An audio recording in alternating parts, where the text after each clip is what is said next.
कहानी का सारांश है भगवान भरोसे। इस कहानी में हम जानेंगे कि अगर आपको खुदा पर यकीन है तो वो बुरे वक्त में आपकी जरूर मदद करेंगे।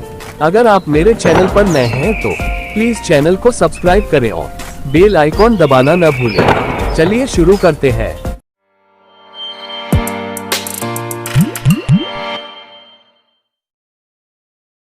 सूर्य अस्त हो चला था। अंधेरा बढ़ता जा रहा था। आकाश में बादल छाए हुए थे। तेज हवा के साथ बारिश की आशंका थी। नीम के एक सूखे पेड़ पर ढेर सारे चिल रात बिताने के लिए बैठे हुए थे। चिल अपनी आदत के अनुसार आपस में एक दूसरे से चींची करते हुए झगड़ रहे थे। उसी समय एक मैना आई और रात बिताने के लिए नीम के उस पेड़ की एक डाल पर बैठ गई।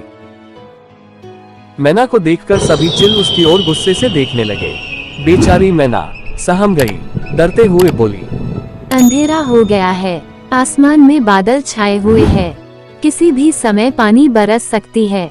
मैं अपना ठिकाना भूल गई हूँ। आज रात भर मुझे भी इस पेड़ की एक डाल के एक कोने में रात बिता लेने दो।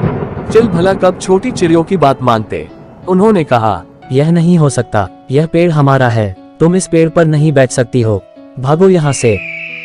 चिलों की बात सुनकर बड़े ही कमजोर स्वर में मैना बोली, पेड़ तो सभी भगवान के हैं। यदि बरसात होने लगी और ओले पड़ने लगे तो भगवान ही सबको बचा सकता है। मैं बहुत छोटी हूँ, तुम लोगों की छोटी बहन जैसी हूँ। चिल भैया, मेरे ऊपर दया करके रात बिता लेने दो। और सभी चिल मैना को मारने के लिए उसकी ओर दौड़ पड़े। चिलों को चींची करते हुए अपनी ओर आते देखकर मैना वहां से जान बचाकर भागी। उड़ते उड़ते वहां से थोड़ी दूर एक आम के पेड़ पर अकेले ही रात बिताने के लिए मैना एक डाल पर बैठ गई। रात में तेज हवा चली।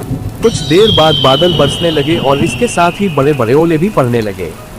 ओलों की मार से बहुत से चिल घायल होकर जमीन पर गिरने लगे। कुछ तो मर भी गए। तो वही मैना आम के जिस पेड़ पर बैठी थी उस पेड़ की एक डाल टूट गई। आम की वह पेड़ अंदर से खोखली थी। डाल टूटने की वजह से खोखली खाली स्थान में मैना छिप गई। कोने में छिप जाने की वजह से मैना को न तो हवा लगी और न ही ओले ही उसका कुछ बिगाड़ पाए। वह रात भर आराम से बैठी रही। सवेरा होने पर जब सूरज निकला तो मैना उस खोह से निकली और खुशी से गाती नाचती हुई ईश्वर को प्रणाम किया। फिर आकाश में उड़ चली।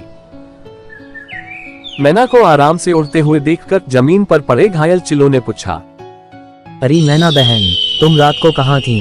तुम्हें ओलों की मार से किसने बचाया? मैना बोली, मैं आम की पेड़ पर बैठी ईश्वर से प्रार्थना कर रही थी कि हे ईश्वर, दुखी और असहाय लोगों की रक्षा करना।